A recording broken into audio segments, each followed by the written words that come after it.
but it's the only way you're ever gonna learn. You look back and it's all in the past. I'm dwelling on the thoughts I cannot say to you. If I don't say the words, then maybe it's not true. And it feels alright. Good evening, welcome to NUFC Matters with me, Steve Wraith. It's Geordies here, Geordies there on a Tuesday night. Due to me filming commitments, I'm not able to keep the full schedule live, but this one I know you all enjoy, and we've given Ross Gregory and Ben Jacobs a day off today. Ross is on his way to watch Wickham's game in Ashton, so that gave him a good excuse for a night off. But welcome along, George, Mitch, Stu Penman, Steve Hasty, Al Walid and Steve Wilkinson join us, and let's just talk football, George. What a result. Me and you were talking before we came on air about 10 minutes ago about a game of two halves. It was a proverbial game of two halves, George, wasn't it? It was. And wasn't it good that after the horrible spoiling in the first half, Aston Villa got their just desserts? Aston Villa got their just desserts because they did everything they could to spoil the game. Well, we didn't let them. That's absolutely fantastic. It was, and some of the football. Well, we were back. I've got to say, dare I use the word? We were back with the entertainers, weren't we? I mean, it was just so sublime. Some of the touches, some of the long play, and people who don't get credit for their football really did perform. I mean, Dan Burn is solid centre back, but some of the through balls he played on Saturday in the second half were absolutely superb. I mean, and could have come from much more vaunted players in terms of football, but he did it, and it just as though they all respond to each other, and it's the little things that I always loved that should tell you something about the game and about the state of the club. For example, when Lascelles came on as a substitute, what did Trippier do? First thing he did was to go across to Lascelles and stick the armband on him. And I just thought, well, aren't we together? Aren't we together? Isn't that fantastic? And other little things as well. And when the substitutes all came on, after about 5 minutes, it wasn't as though anything had changed because they just picked up where the others had left off and tortured Aston Villa for the rest of the game. It was absolutely great, absolutely superb. In fact, I'm absolutely so delighted. I'm going to give them one of this.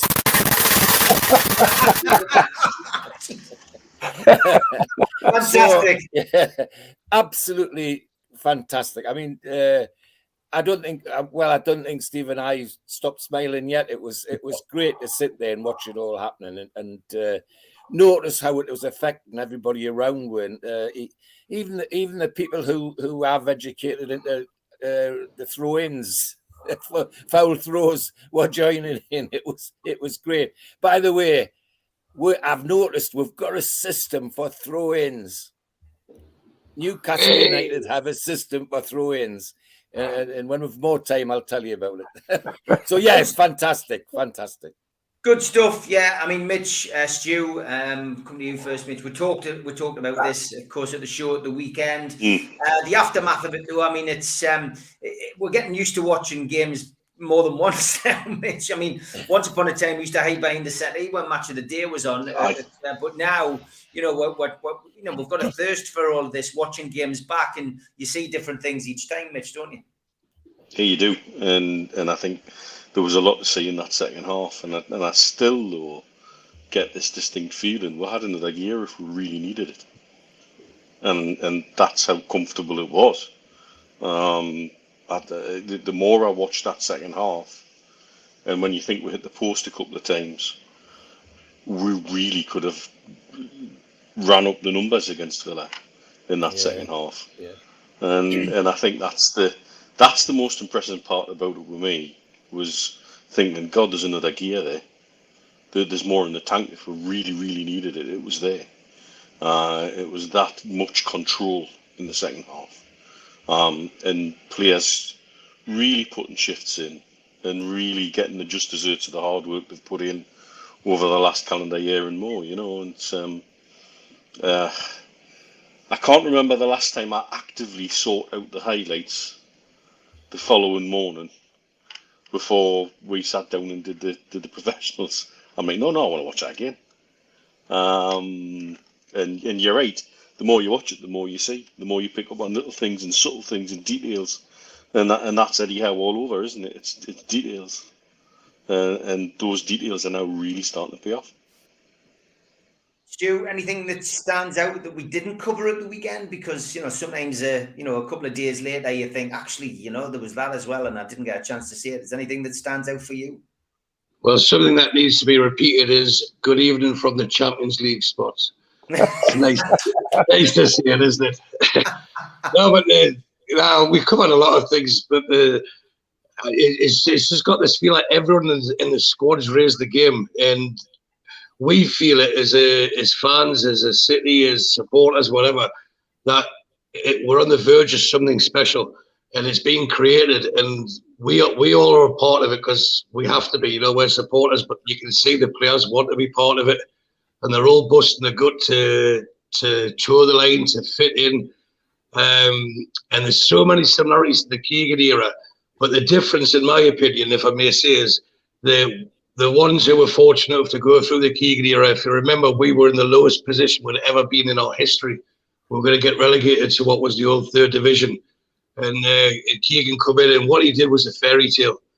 But with all fairy tales, we knew it was going to end. But with this, there's a substance to it, and it's more believable, and there's longevity to it, and that's what I think we're all smiling like Miggy now, aren't we? It's amazing about what's happening.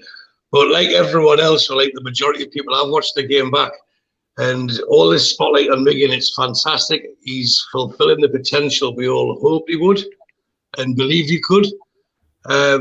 But it's just simple things that have changed. And if you watch, I know Malcolm Supermax says that if you left the gates open, you'd run down the Thumberland Street. But that was him showing his commitment, his energy, and his willingness. But what's been done is they've looked at what his strong points are, and to me, they've just amplified that. So this is what you want to do. You can't take someone on the wide right and cross the ball because you're weak on your right, but you're strong on your left. So we need to give you an out to get past this last man. And I think the work that Trippier does doesn't get mentioned enough, because if he starts cutting in, Trippier bursts down the right, doesn't he? And it gives that moment of indecision for the left back. I need to go with the runner, because that's what you're told, isn't it? You need to go with the one. If you're left back, you go the one furthest right. And it creates that little gap. But if he does come in and he's cut off and Trips can't get up there, Bruno's always willing and available for him as an out. So he's now got an end product to his energy. And not just he's reaping the rewards, the team is, and so are we. And it's fantastic to see. And sometimes the simple changes make a massive, massive difference. And it's great to see someone who's never moaned about being at Newcastle, even when he was ousted and even when he was lambasted by the previous manager. He's just doing his job, and he's doing it with the proverbial smile on his face. And like all of us, Miggy resembles the fan base, I would say, like with a big smile like that. And long may it continue. Steve, I saw you at the match, standing next to George afterwards. Your face, my face, George's face told the story of the day, didn't it? I mean, we're just beaming from left to right, and everyone around us was as well. It was. I don't think I've seen such two contrasting halves in all my life at St James's Park since '84. A game where we just literally went through the gears in the second half and just demolished. It could have literally been 6 or 7 in that second half. Oh yeah, easy, absolutely. And it was from the front foot. It was working the ball, working as a team. Stewie summed it up with what he just said about Trippier and the out ball, but it's the midfield and the midfield making themselves available. It's the give and go. It's all of those things that you're taught that are very, very difficult to put into practice over a period of time. But we did that all the way through the second half, 45 minutes of constantly playing that way. First half, we tried to do that, but what we were finding was we're up against a team who were trying to slow the pace down, slow the game down. The injuries didn't help. I think everybody in that ground, apart from the goalkeeper himself and the two physios, knew that he shouldn't have been on the pitch. He'd be concussed, he'd been down for 5 minutes, and yet the allowance stayed on, and it was great to have that confirmed by Alan Shearer and the rest of the Match of the Day team, who lambasted to an extent, could have gone a little bit further.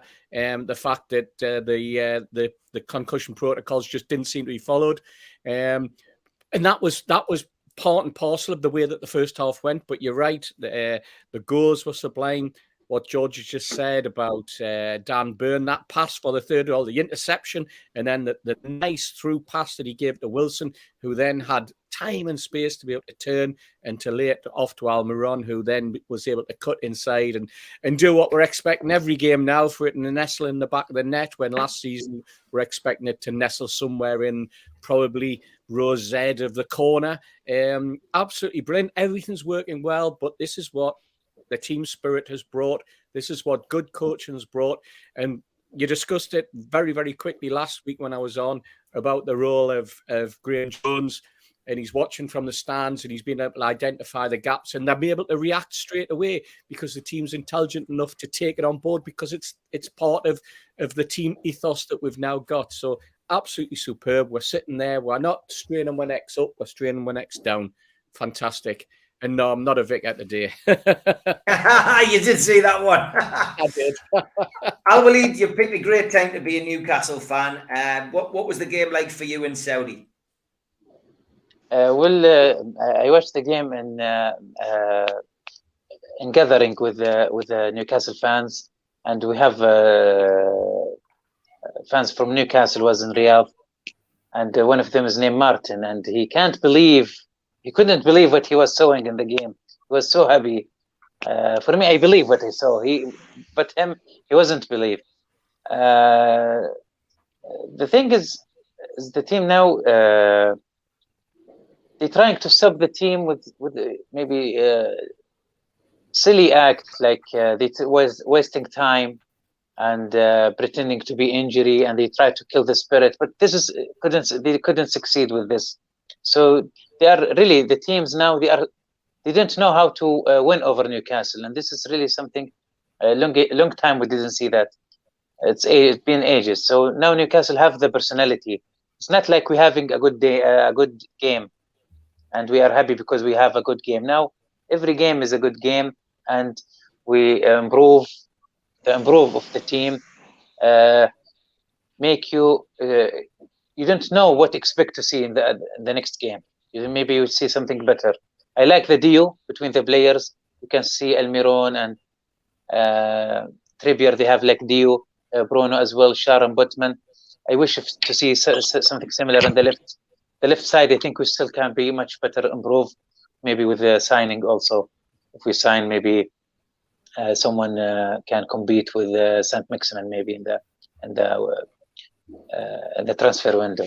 So it's really looking forward for next game. Steve, wonderful game, wasn't it? Wonderful game. Definitely, yes. I think perfect game to impress the guests of honour, Southgate and the Brazilian manager, Tito, was it? You know, they probably came with initial view of looking at one or two players, but they must have gone away with a notebook thinking, I need to have another look at this guy. Joe Linton has got to have a chance after that performance to be in the Brazilian squad. I thought he ran all over the pitch, and you know, we've seen him do that before, but I thought he had a storming game. Again, Wilson, you know, if we've touted for Wilson to be on the England back up to Kane. I would put him ahead of Kane, to be honest. I would play them both in some sort of ways, because Kane comes deep and quite often does the midfield stuff, and I think Wilson could be an additional up front to play with him, and you know, to score two, to hit the bar, to get assists from the others. He got to be in the frame, and then you get Dan Burn, who does what 70 odd minutes at left back, and then demonstrates that he's a great centre half as well. So I saw the Maguire playing the other night, and on Sunday, I think, wasn't it, when they played? He looked stiff, Maguire, and you think, well, surely Dan Burn's would be a better bet than there. And Trippier, you know, he's got to be number first choice on the right back side, I think. for England, even though he isn't normally that position. So overall, lots of pluses. The lads have already said it. Just coming up on a point Steve made, I noticed about talking about Graham Jones. There was one time, as usual, as you know, that Eddie Howe and Jason Tyndall stand in the area. And I just noticed that Graham Jones got up from his seat and went and had a word with both of them in the ear. So he'd seen something. I don't know what it was, but you know that they're fully concentrating and receptive to change and all the way through. And it shows that people like Graham Jones. That I think was it last week on one of the shows were questioned, what is he there for? What does he do? I'm pretty sure he has a key role, as the other coaches do, in looking at certain players. They probably even focus on specific players that they've worked with through the week. And seeing, well, can we get them to do this differently? So it's an all-round team performance everywhere. And just one other final thing, I think it just sums it up when we're into the last week now of it's the start of November now, and we'll be dishing out awards at the end of the week. And I'm pretty sure that Eddie Howe's got a great chance of Manager of the Month. Miggy's got to be far off Player of the Month and probably Goal of the Month. And Match of the Day did a great credit. They did at the end of it, you saw it.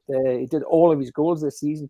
You don't usually get that on the end of Match of the Day, so that just shows that how much they're taking notice of him now. Yeah, unbelievable turnaround for somebody, as you say, who Stu mentioned it before. Malcolm said if you left the door open, he'd end up running down Northumberland Street. But it was simple, and I did say that I felt last season that Howe would be able to get something out of him, a bit like Rafa did with Perez, and it's proved to be the case. I didn't expect this kind of turnaround, mate. It's unbelievable. Long may it continue. Don't forget, ask George halfway through the show. Get your questions in for George. We will come into that. I think that we've got one in there already. I'm going to ask the panel this one though, starting with you, George. Somebody asking about Isak's injury. Well, it was Colin Wilson. He says, any idea what his injury was? Well, it's a thigh injury. How long are we going to be without him? Well, he's going to be back hopefully for that friendly in Saudi Arabia, and then back in training with the lads and hopefully available for selection afterwards. But he goes on to say, personally, if he's nearly fit, I would let him build himself up during the World Cup before playing him. Well, that answers your question on that. But the question that we got earlier on is from Sutty, and he says, how do you think Howe will incorporate Isak into the starting 11 when the current ones are on form? And Roger Cook will double it up, George. So you need two answers. How would you incorporate Isak into the team? Would you incorporate him in? And Roger's question was, with Miggy's mint form and ASM's in different form through injuries, how will that affect our January targets? So a couple of questions there, George. A couple of answers to them. Well, I think, Dan, how we'll look to incorporate Isak alongside Callum Wilson. I see them as a double. We've always been used to our strikers hunting in pairs. Shearer, Ferdinand, Cole, Beardsley. I think Wilson, Isak will be the next desperate duo. I think they'll frighten some defences before long. It is worrying that he's had this injury. It's even more worrying when I hear some of the backstories that suggest that he had the injury when he came to her. Why wasn't that picked up? It is a bit worrying. But on the other hand, we've got a nice long break, a nice opportunity to get him really fit. And work them into the system. But my view is long term, him and Wilson will be a deadly duo as a strike pair that we're always used to having at Newcastle, as I say, like Shearer and Ferdinand, etc. And the other bit of the question was about how will the form of these players affect the transfer window, i.e., right? If the players well, in January, are we not going to buy any players? I've got a feeling that our transfer window was already well planned. I'd be amazed if it's not, irrespective of what ESM's doing and Almiron are doing. I think they have a good idea what they want and how they're going to fit in. The top guess at the moment is Trossard, isn't it? But will we go back to Maddison now? I was keen on Maddison until I started to look at it more detail at Maddison. He's now got 5 yellow cards, and if he'd got the yellow cards for leaving his foot in occasionally, like Shelby does now and again, he hasn't. It's all for lying down. It's all for simulation. Every single one is for simulation. Now, do we really need somebody like that in the squad? Now, my guess is that the staff at Newcastle will have looked at that, and that might alter some of their thoughts about transfer window. But I don't think the form of ASM or Almiron will necessarily change the minds of people at the top. I think they already have a blueprint, and they'll work to that blueprint and get players that will fit into what we've got, including the people that have been mentioned. Great stuff. Mitch, same question to you. Okay, regarding Isaac, firstly, with the injury, later I go bang on about on here sometimes. The reporting of injuries in football is poor. It would be nice to have an idea of exactly what kind of thigh problem. The most common ones are a thigh strain, but is it grade 1, grade 2 or grade 3? Because they're actually 3 very different injuries and require 3 very different types of rehab. Grade 1 is usually 2 to 4 weeks with light rehab. Grade 2 needs a lot more care and takes up to 6 to 8 weeks. And grade 3, you need surgery in 10 weeks plus. I gather he picked the injury up away with Sweden. If that's been diagnosed or misdiagnosed as a grade 1, rehabbed as a grade 1, and then during rehab, he's turned it into a grade 2, and that's the setback that's talking about. That's the logical pattern to me.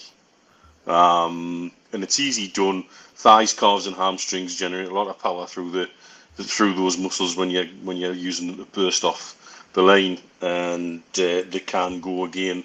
And they're the 3 biggest muscles at risk of relapse during rehab. So I think we've been unlucky with it. Was it something? I think it's something he's got a history of, and that's a concern. That needs to be recognised and sorted out. Because where's the real problem? I would be looking at his lower back as the first port of call, but that's another matter. Wrong end for me, really, I guess. And so with him coming back, it just gives Howe options, and he use them as he sees fit. He seems determined to stick with the system. So is he going to replace? Is he going to be the first up to come off the bench for Wilson, or is he going to slot into a wide forward role and therefore put more pressure on the wide lads? What a joyous luxury to have! Never thought we'd have this conversation so quickly. And I'll let Eddie deal with that. That's fine. And in terms of transfer targets, I would suggest January's have already been identified and worked on, and what Ashworth's working on is the summers right now. And I don't think the form of players right now in any places makes a blind bit of difference as to what's going to happen in this forthcoming window. Gary, you're trying to win friends and influencers. Yeah, I call him Steve Hasty of Vicar. He's asking Mitch if he's on steroids because of the camera angle. God almighty, Gary. I spent too much time alone. He's putting them little emojis at the end, though, so I'm giving him the benefit of the doubt. But Stu, it is a nice problem to have, isn't it? To be fair, talking about these things, and as Mitch says, the key phrase there from Mitch was this early on, because we're only a year in. We're only a year in, and this is just absolutely beyond all belief at the moment. Well, before I answer that, I need to cheat and ask George. The first ask George is it my eyes? Is it the red wine I'm drinking, or was George forgot to put his glasses on? Because I've had a cataract operation, so I don't need my glasses at the moment. Oh, thank God for that. Honestly, I kept rubbing my eyes there thinking I got them on. Had my cataracts removed, and it's amazing what I'm seeing that I didn't see before. I mean, I now know red is red and white is white, and in fact, sometimes it's so white it's bloody blue. So no, that's all. Looking at red and white too much. I know, you could have picked better colours than that. Right, regarding the question, Isaac, Mitch alluded to it on Sunday. Regarding his attitude, he's been brought into line and stuff. But I think if you look at his age, he's moved to a new country, and Sweden's a lot closer to Well, Newcastle's a lot closer to Sweden than Spain is, and he's a bit alone. I believe the club will be taking better care of than what they did of someone like Joe Willock when he first arrived. You know, he was left alone. So I know that you'll have people like Trippier saying, like, get the arm around him and saying, look, you've got to toe the line here, less partying. But again, you can't go against the exuberance of youth. You know, you think, right, I'm not going to be fit for these 2 games. The next game's not till the end of December. Let's have a bit of downtime. And if that's the case, then fair enough, as long as he comes back fit and ready. But where does he play? The first question that should be asked is, will he play? Because who should get in that team now, the way they're playing? Because thankfully, and in the space of 12 to 13 short months, the dog's wagging the tail at last, not the tail wagging the dog, saying, like, I'm the best player, so I will play and I can do whatever I want. And there's something I mentioned the first time round is that they're all busting the gut to make sure that when this team starts winning trophies, as it inevitably will, they want to be part of it. They've started the journey. They want to be part of it, you know, and say, like, I was at Wembley when we did that, or I was in St. James when we brought the league trophy back. And it's hard to, you know, this is what I believe Eddie Howe is creating, is getting into the players' minds. I love its psychology, and it's making them raise the game by bringing better players in. And we keep using Bruno as an example, but to me, someone like Botman, he's brought Shaw on immeasurably. You know, and we've got the great Geordie Wall at the back now, and we have everything in place to move forward. Where last week we were talking about would ASM get back in the team, and I don't want to be criticised for saying no, but I don't think he will at this rate, because he hasn't shown in the 3 years he's been here that he's got the work ethic to do what the people that are filling in that position are doing. And that's what helps us keep this defensive record, where the people will track back and get forward. So I believe his role will be an impact sub until he proves otherwise, like on the training ground, as Eddie Howe's mentioned several times in his press conferences. This is how you impress me, do it day in, day out. And if he does come in and he does do the graft, we all know he's got the end product and what a wonderful player he is. And he could be our Superman, but I can see him being the old David Johnson. It was a Fairclough, was it the Super Sub for Liverpool? Yeah, David Fairclough. Yeah. So I could see him doing that. And even if we're getting beat, he could be the player that makes a difference. You imagine a defender being knackered of stuff, someone like Murphy Wilson or someone else they may bring in, running them ragged for 60 minutes, and he comes on. Then all of a sudden he comes on. You think, oh my good lord, what's this going to happen now? And if we are winning, rather than, as we keep saying, Eddie Howe's front foot bags, he's showing that attack's the best form of defence, as long as the attack are defended, which everyone is buying at the same thing. So if we're winning, you can bring him on, and it makes the opposition coach second guess as well. So to me, at the moment, and until proven otherwise, or until Eddie Howe's proven otherwise, I think ASM is an absolute delight to have as an impact sub. And you know, if you look at the top teams, like the teams that we're trying to aspire to match and then surpass, the Man Cities, they've got these people on the bench, and it's great management that keeps them all happy. And I believe Eddie Howe's capable of doing the same thing. Me too. Steve, what's your thoughts on Isak? I mean, they spend a lot of money on him. They're not going to let him sit on the bench, are they? Yeah, they are. They are. Yeah. That's the thing. I think they will let him sit on the bench. Not when he's fully fit, I don't think. No. Well, that's the thing. He's got to be fit. He's got to be shown as well. And Stewie mentioned, and a couple of them mentioned, mental attitude. He's got to, when he's fit, he's then got to show the manager he's got an appetite. The manager will want to see him banging on his door saying, when am I going to be in the team? When am I going in the team? And the manager's response will be, you'll be in the team when I pick you. And at the moment, you're going to have to be better than the person who's currently wearing the shirt. But opportunities will arrive because there'll be injuries, there'll be suspensions. Wilson's not the sort of shrinking violet who won't put his foot in or his elbow or let his mouth go when he feels as though he's getting short shift off a fullback or off a central defender or a midfielder, as we've seen on a number of occasions. So there'll be opportunities there. There'll be also opportunities where, from the coach's perspective, they'll be looking at the team and going, I think he needs to be lifted out and just given a week's rest. Perhaps the opportunity will come after the World Cup. If Wilson goes to the World Cup, he might come back, but Hal might decide, you know what, I'm gonna, because you've been playing and we've been sunning ourselves in Dubai or Saudi or wherever, that I feel as though you need a little break until the middle of January, and that's the point where Isak gets his opportunity. All of these things will be mulling around in the manager's mind, but it'll be based on the fact that he's now got a system. He's now got the team bought into the system. He now has his own ideas, and when he's confident that his entire squad someone can slot in and replace exactly what the manager wants, sometimes bringing a little bit of freshness, sometimes bringing that little bit of dynamic that perhaps the player he's replacing won't have, and that's exactly what ESM can do. But I think you look at Murphy as an example. There's a player who, for the last 2 or 3 seasons, has been castigated by supporters on many, many occasions. He's not the favourite, but Eddie Howe likes him because Eddie Howe trusts him, because he knows when he brings him on and he's given him an instruction, he'll follow the instruction to the letter.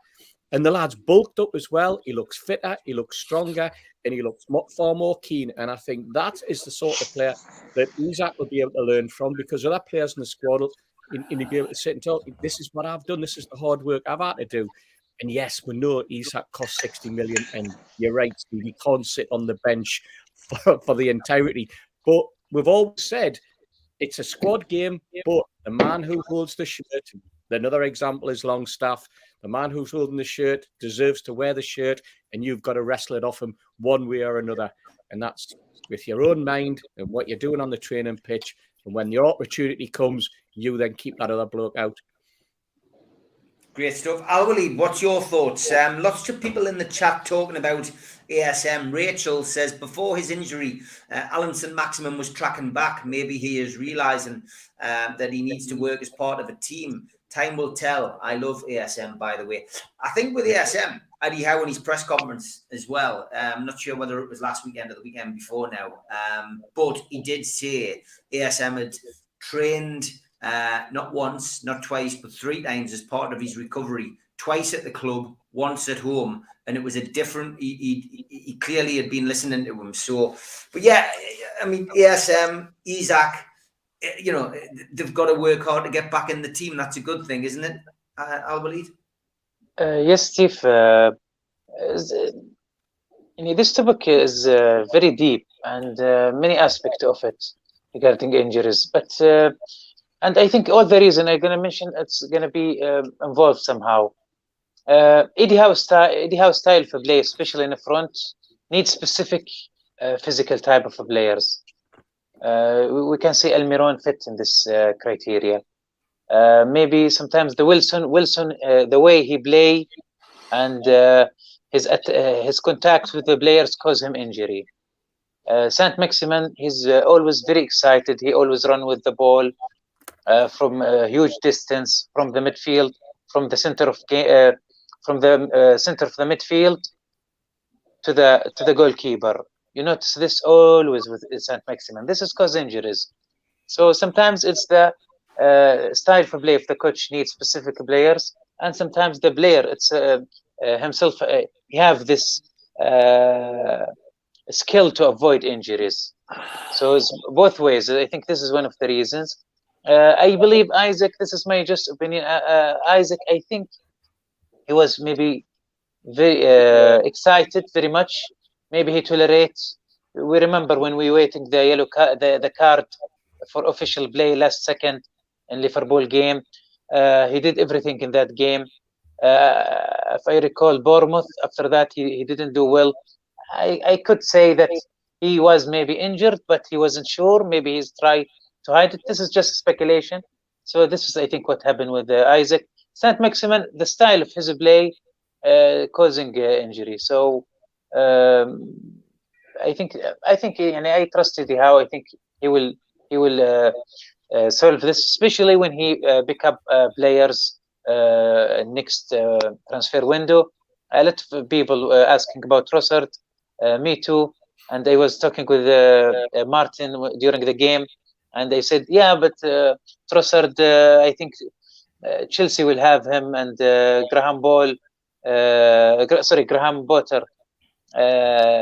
he will prefer to go as his previous coach. He said, wait, maybe Graham Potter will be sacked. You never know. So good stuff, mate. Okay, Steve, what's your take on the situation? Well, I think what we haven't seen is Isak and Wilson playing together, and I think that's something that we'd like to see. And I think it, Steve mentioned we can't leave a £63 million player on the bench. Well, Man City regularly leave a £100 million player, Grealish, on the bench. So it takes time to get him into the right position.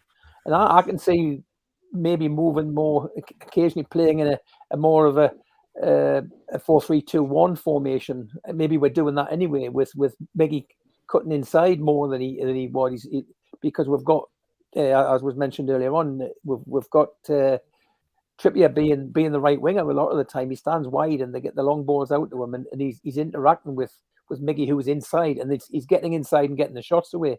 And that's probably what I could see Isak doing, getting in that position. So I'm not saying he's going to replace Miggy, but it's another option where Miggy, he might sometimes burn himself out. It doesn't seem as though he ever will, but if Isak's going to be more like ASM, is possibly going to be an impact to after Miggy's burnt himself out for 60 minutes. Isak comes on the last half hour and does the same thing as Miggy from the right, or he can come in from the left, as the goal he scored for Liverpool that was choked off.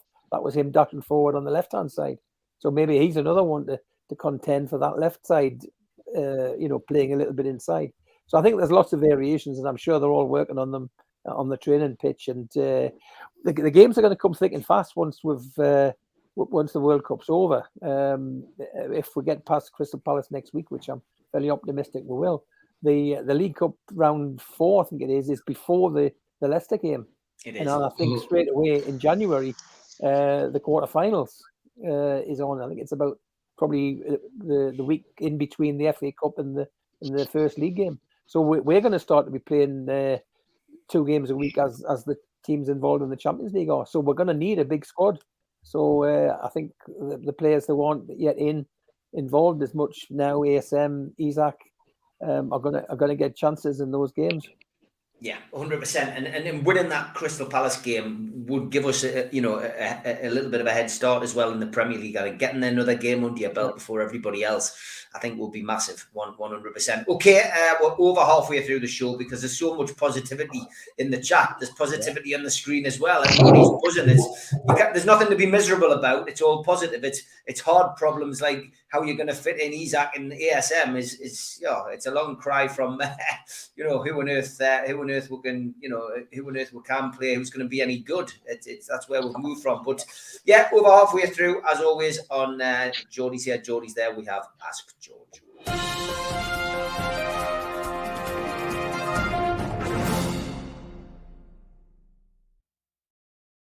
Try and get through these as quickly as possible because I want to finish off the show on sponsorship.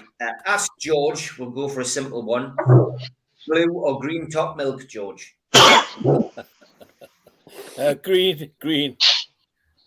There we go. That's a simple answer to a simple question. John was first in with this one. George, were you at the Boxing Day derby in 1976, which was a 2-0 win? Cannell and Alan Kennedy. It was my first derby. What was yours? Oh, goodness gracious. First derby was an away one at Joker Park. Went with my father. We're talking about 59, 60-ish. And I think it was a 2-0 win to Newcastle. And were you at the 76 one? Yes, I was. Yes. There we go. Okay. I'm going to ask you this one individually. Who do you think will replace Joe Linton at the weekend? Steve Middlemas and Tom Dixon both asked that one. Well, I think I will take the opportunity to give Shelby a start. Okay. George says, I'd love to know your favourite formation in the current team. Wow. current team. The setup we've got that he's been playing for the last few games is working a treat for me, because we're seeing things from people that weren't there. Like I said, Dan Byrne on Saturday moved in from left back to centre half and suddenly became a ball player. You know, there's so much about it. But the current setup we've got now with Longstaff playing, I mean, for me, as like the rest of you, as a local person, it gives me great joy to see a local lad in amongst all those international stars, and he's not out of place again. You know, he's back to where he should be. So I like the current formation, and the only thing that would, I think, persuade me to do anything with it would be a fit ASM. Okay, Peter Barnett says, question to George, not including Steve Bruce, who was the worst manager at Newcastle? And he's put in brackets Gordon Lee. Well, he's answered his own question, hasn't he? I mean, to be honest, not only was one of the worst managers, I mean, he hung his bloody self, didn't he? He castigated the board in the press over the air game in the Texaco Cup. He sent a reserve team, and when he got criticised by Seymour on the members of the board, he said loudly in the papers, "I'm the manager. I pick the team. Keep your nose out, etc., etc." Well, that was him gone, wasn't it? I mean, and he couldn't have been any worse if he tried. And then he, you know, instigated. I mean, I'm like you, a supporter looking from the outside, looking in. And it seemed to me he did everything he could to instigate a row with Supermac. You know. Yeah, no, so he did. Goodbye. Yeah, George Bainbridge says, question for George, which other team other than England have you enjoyed watching in a World Cup? Oh, well, I mean, it's got to be Brazil when they're on form. Although not always. I think the team that challenges them was the Dutch team that played with Cruyff and that squad. That squad was would challenge the Brazilians, but otherwise the Brazilians. Last one from Tom Dixon. He says, can you ask George, in 1950 and 50, between 50 and 59, I presume, in those days, what were the turnstiles like and how was the football pitch? The football pitch was abysmal. It was a mud patch. And any wet at all and you were up to your ankles in mud on that pitch, because in their dates when I actually played on that pitch within those dates, and the turnstiles were just clickety-click rotating gates, which worked when the bloke in the cabin wanted it to work, and if somebody slipped in a fiver, the next 10 got in for out. You know, it was that sort of turnstile. I mean, the number of times when the recorded attendance was something like, well, there was a big one. We Blythe Spartans, some of you might remember, played a Wrexham in the FA Cup replay at St James's Park, right? And the recorded attendance was £47,000.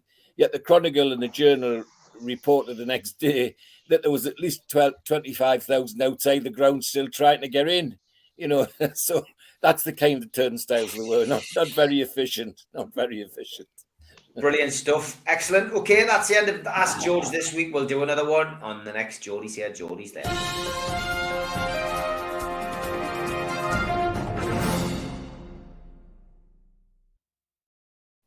Couple of quick fire ones. I'll start with you, Steve Wilkinson, on this one. Has Callum Wilson done enough to go to the World Cup, says Tom?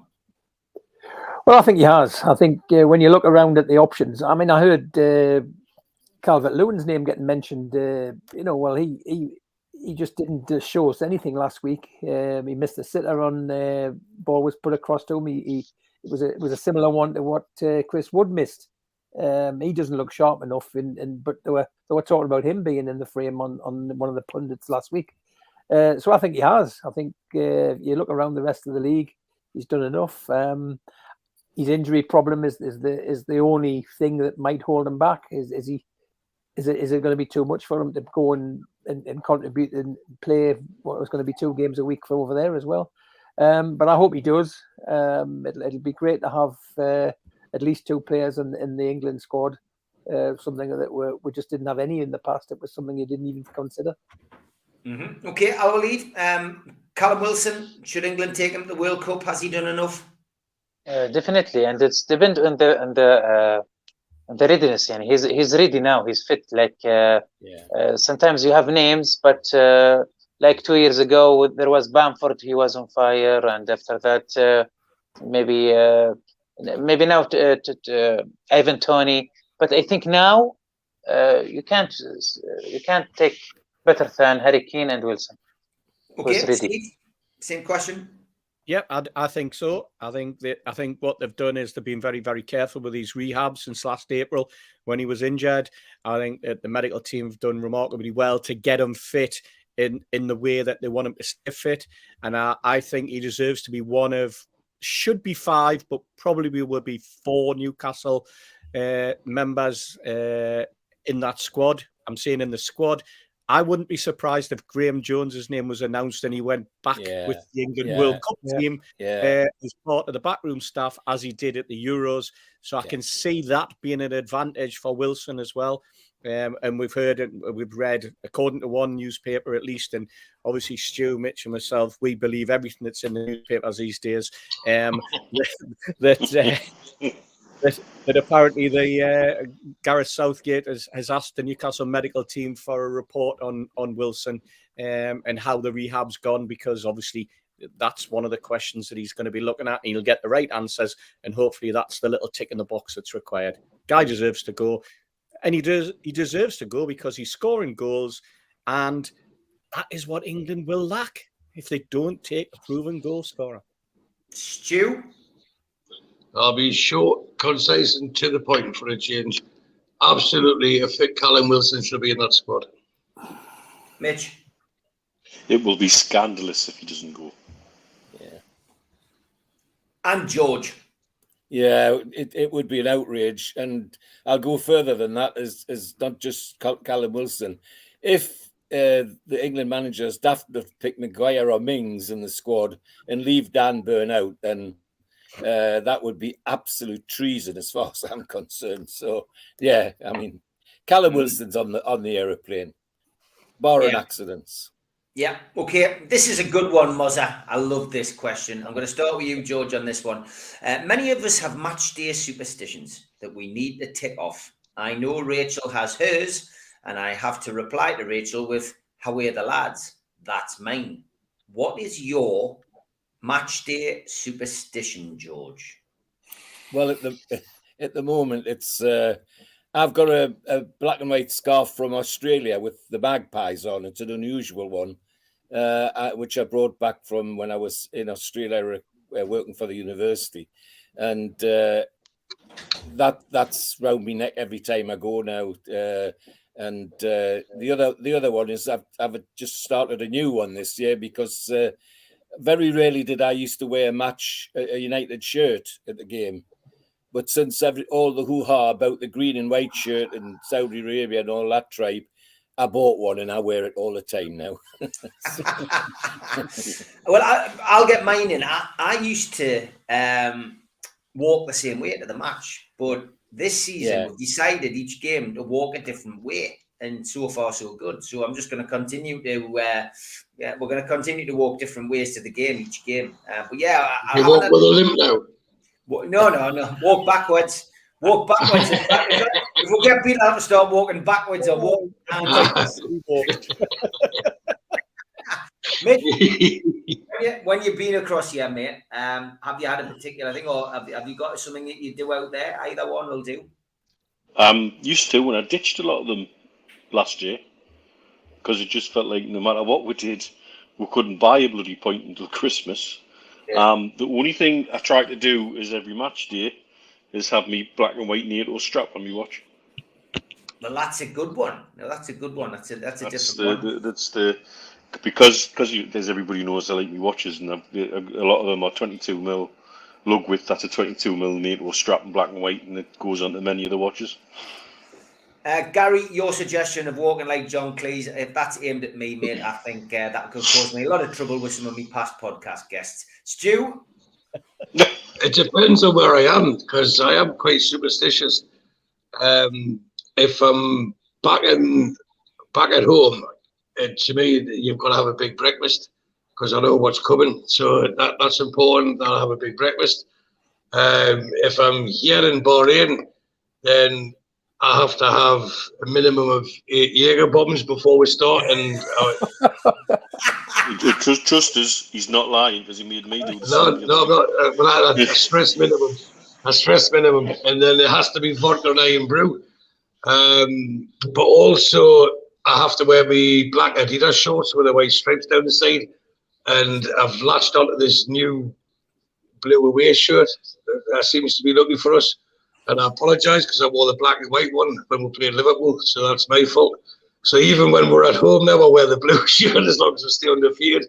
It's stuff, things like that. And when I was with Mitch for 5-6 years, we're watching the match together in Dubai, I would sit down for the first half and stand up for the second half.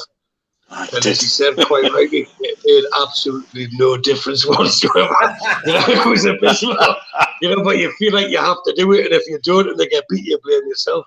So that sort of question really freaks me out because I do loads of stupid things, like I'll put my left sock on first, or I even make the wife wear her shirt as well.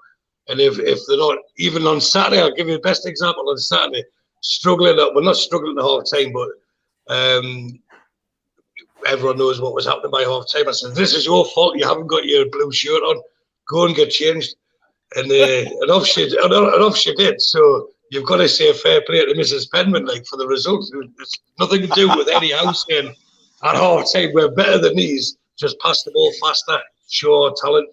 Give the confidence boost. I'm sure he did. It was because my wife went and put the blue top on. That's why we're thrashed in the second half. So please don't ask us stupid, superstitious questions again, because I get really superstitious, freaking out about it. Kevin Smith, I love this one. He goes, when I'm watching live on TV, if we're winning with a few minutes to go, I have to go and turn the TV off, then keep checking the time. I couldn't do that. That would be weird. You want to know how superstitious he is? Try and have a game of pool against him. There's a story that I don't say if I miss it's because it was the green ball. I hate potting the green balls. I've got to pot them first. If the green ball's left on the table because of the Celtic and Hibs thing, then I know I'm going to get beat. Even if the black's over the pocket, I still feel I'll get beat. So that's what he's going to do. Kenny says, I had a superstition when Ashley was the owner. I had to have at least 10 pints so I didn't see the team lose. Steve? I'm like you, Steve, in terms of the walk up to the ground, and I tend to do the same thing until we get beat, and then immediately that ends, that kills it, and you have to find another route. Under Bruce, I found myself getting off at Portland Terrace and walking in. Getting off at Whitley Bay. Heading in the wrong direction. Get off at Benfield Road, go one stop further away from the match, come back in. Also, crazy things like coming in, you don't know whether to go around the back of the Eldon Square car park. You don't want to go past the Goose. You don't want to go past the Labour Club all the way around the Irish Centre. I've tried every different route under Bruce. Just wasn't working. At the moment, I've got a system and I'm working on it, and it seems to be doing well. It's nothing to do with Eddie Howe. It's just a system. I've let him in on it, and I'm sure at some point in time he'll agree. But that's for the autobiography. Al-Walid, any superstitions at all for football matches? Actually, I'm still trying to figure out what it means, superstitions, but I will go with Moza. How are the lads? And usually, if I get this right, I like tea with mint before any game. That's a good superstition. That's a good superstition. That is a superstition. This is part of English culture. So there you go. For yourself. You've learned something there. Yeah, I know I would rather have that than have 8 Jaeger bombs. Steve Wilkinson. Yeah, well, I wouldn't call it a superstition, but I have a thing that I will never leave before the end, no matter how bad it is. And there have been times when the stewards come up and given us the key and say, "Will you lock up after?" when everybody else is away, So, but I think other than the first game I ever went to with my dad in 1962, where he was probably thinking for my safety, we left early and got back home before the teleprinter was on grandstand, so we must have left about 4:10. I don't think I've missed the end of a game ever, and that long may that continue. It just puzzles me when people leave before the end. When you've paid a lot of money to get in, and it's a 90-minute game or it's a 100-minute game, as we saw at the weekend. And did you ever see the 10-minute flag in the Gallagher corner? Oh yes, go down? yeah. People went at that point as if it was an indication to go home. I never understood that. Amazing. Yeah, well, Souness and Allardyce for me, that was the reason why I did on occasion leave with 10 minutes to go. In fact, I think on one Allardyce game I left at half time. I was so disgusted while I was watching, but never since, thank goodness, even under the dark days. 5 minutes to go. I'm going to ask the question that's on everyone's lips because Mitch, Stu, and our leader in the chat tonight, we're all waiting for the big announcement on sponsorship. Any whisper from Saudi? Michael says, regarding sponsorship, he thinks being on the shirt, although they may be renamed after the PIF investment. And Sutty says, is there any news on any potential sponsors and when do you think we'll hear any announcements? There we go. All three questions about sponsorship. Let's go to Al-Walid first. Al-Walid, your views? About possible sponsors? About a possible sponsor, yeah. For the shirt or for the stadium? Both. Okay, well, we hear Aramco. We hear the new Saudi Airlines, which is called Raya, which means good wind. And recently we hear about something called the Ritzy Company. The Ritzy? Yeah, this is just this week I hear. It's an old nightclub from Newcastle. No, You done the door there, Steve? Have you done the door there, Steve? At the Ritzy? Yeah, no, I used to go there, but I used to get knocked back because I used to have white socks and a skinhead and I couldn't get in. Stu, your take on this. Well, there was something that Steve Hastings' brother put on Twitter before about the decorations at Fenwick's window. Christmas decorations going up next week, and I replied to him, look, they're a bit late, like, aren't they? But so with the regarding the sponsorship, if it's being sports, I will show my backside in said window. They will not be on our shirts. I categorically will risk my hairy ass on that. But from what last I heard was not this week, the week before, is do not worry. I was told these words, and Mitch knows exactly who I'm talking about. He says, yes. Do not worry, my friend. Do not worry, my friend. You will have very good sponsors next year. And that was enough for me. I didn't want to pry. I didn't want to poke. I probably will when I go and see him next month when Newcastle are playing. And I'll stay at his house. I'll get you an invite, Mitch. You can stay over. And we can pry some more information out of them. But for absolutely, I'm calm because as I've said many times, I deal with wealthy Saudi people a lot, and they know what they're doing, and I trust them implicitly. I trust them with my eyes closed. They've got this club for a reason. They know they've got it on the cheap, and they know where they want to take it, and they will take it there quicker than we've ever thought. And we should all still be grateful that we've got it. So it doesn't matter what's on the shirt. It'll be enough, probably more than enough, and enough by the rules. And that's all we need to care about. Yeah, which of the 8 wings will you be staying in that house, Stewie? Well, it might be the wing next to certain ambassadors, within a tennis shot away from certain ambassadors' homes or things like that. But you've seen the video, Steve, haven't you? You know which house I'm talking about. Okay, last but by no means least on this one, Mitch, your views on the we touched on it on Sunday, and we've mentioned this on other shows as well, that the Aston Martin name's been bandied around very strongly, and obviously the connection is PIF ownership. The Noon deal for the shirt sleeve is an interesting one because it opens the door to associated companies very, very easily, because Noon is 50% invested in by PIF. It also means it was the litmus test about if this goes through, then there's a hell of a lot going to go through, and the options are legion. There are so many companies that could be looked at. Like Stu, are pretty calm about it because I know however it works, the numbers are going to be fantastic, and be prepared for some companies that you've really not heard of, like Noon. yet have huge presence in the GCC region. And I think the value, this is where people going on about value, and cost and value are two different things. And the value to somebody in this region to be associated with Newcastle United and associated with PIF and Saudi Arabia is huge. And therefore, don't be surprised if it's companies we're not necessarily on the tip of our tongue. And don't worry about it, because it's going to bring the numbers. Can I Steve, I'd like to throw a name in. I want to throw a name in, and I'll have to ask Al Walid for the translation. But you know, you're back home, you've got your delivery companies. There's one called Geordies, is that right? Geordies, which means ready in Arabic. Jahiz, yeah. Jahiz, it's a food delivery app. Yeah, they have got enough money to blow most of the Deliveroos and everything else out the water over here, because they're funded by a Saudi prince. So it's one of those back scratchers, not what you know, who you know sort of thing. And it's nice to be associated with certain things. And look, I'm helping you to open so many different doors. The only problem that I have with Jahiz is their logo is red and white. So it's how they put that into Newcastle. So that's just a suggestion. But the reason I was saying that, Steve, is... Sorry, go on.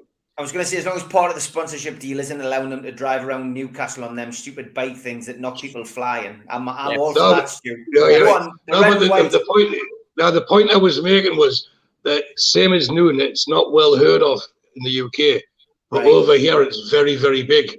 And to be seen on Newcastle show, Newcastle Stadium, or training gear or whatever is a massive, massive boost for them.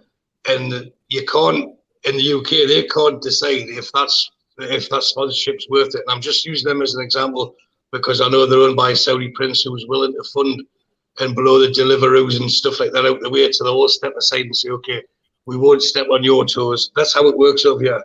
We won't step on your toes, but we'll work alongside you and we'll take what you don't have.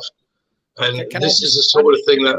I was going to chip in. I was just going to say, from my what the conversations I've had, don't be surprised if the sponsorship that the club gets isn't directly linked to PIF and to the. Why shouldn't it be? Look at companies that are outside of that, because the mentality often is, you know what? Why sponsor something yourself when you can get somebody else to sponsor you? That way, your own money can then be used in other ways within the football club, direct investment within the club, within the infrastructure, the building, the stands, the training ground, etc. When the shirt sponsorship money is basically, that's the job of the commercial department, and it's them to go out and find the best commercial deal.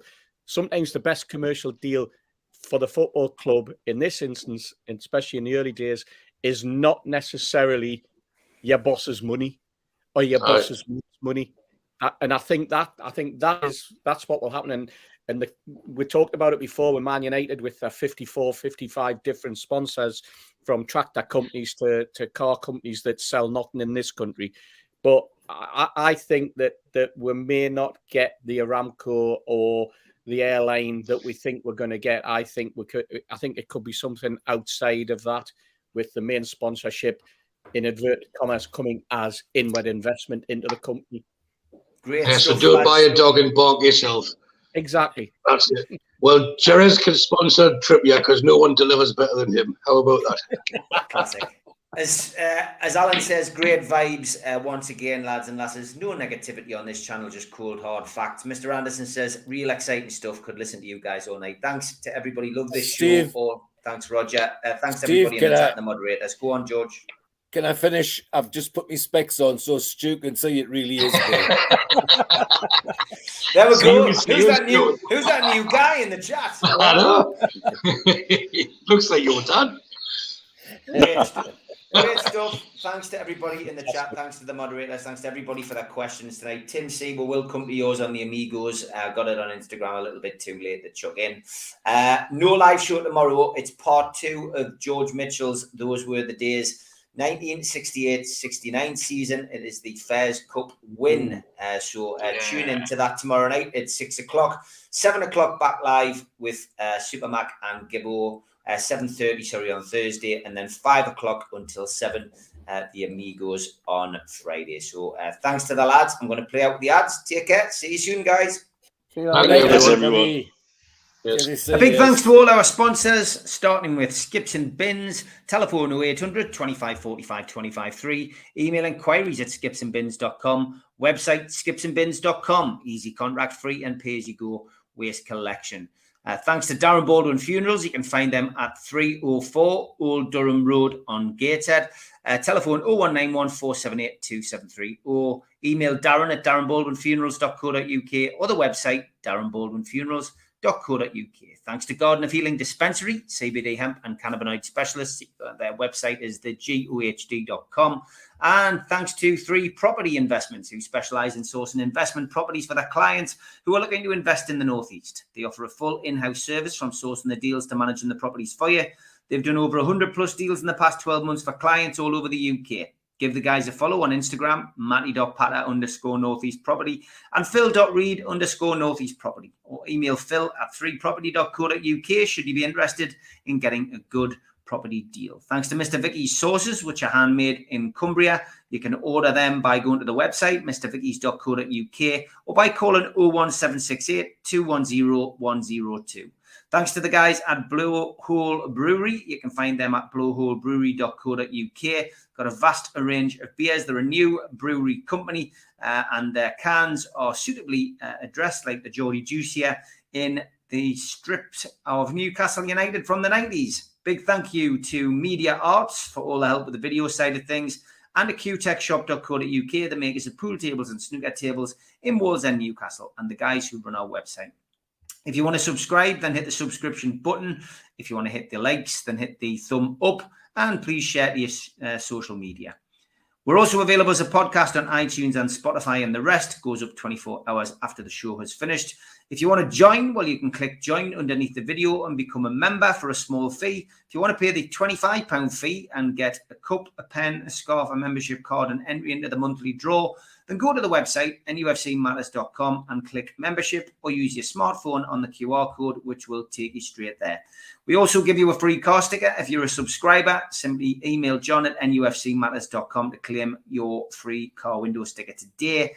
We also support the food bank on here. nufcfansfoodbank.co.uk is where you can find the matchday bucket and make a virtual donation 365 days of the year. We still do a lot of events in and around the region. If you want to see Super Mac pre-match and after-match, you can go to the Dog and Parrot in Newcastle and hear Malcolm give his views on the game and listen to what he has to say about his career as well. Always a great afternoon. Kids are welcome. Good food, good beer. And get yourself into Pumphrey's. You can always see John Anderson and John Gibson in there pre-match on the Cloth Market in Newcastle. A couple of events coming up in 2023, an evening with Peter Beardsley, Friday the 10th of February at St Dom's Catholic Club. You can get the tickets direct from the venue. And Peter Beardsley is also at the Tyneside Irish Centre on Friday, February the 17th. Tickets available from Woucher for that one. Get yourself on the Woucher, make a cracking Christmas present for any Newcastle fan. Also, an evening with Rob Lee, Lee Clark and John Beresford, Friday the 2nd of June, 2023 at the Grand Hotel in Gosforth. Tickets for that are available from www.healingtour.org.uk/events. And if you fancy a Christmas jumper, get the Bruno Christmas jumper from NUFCmatters.com.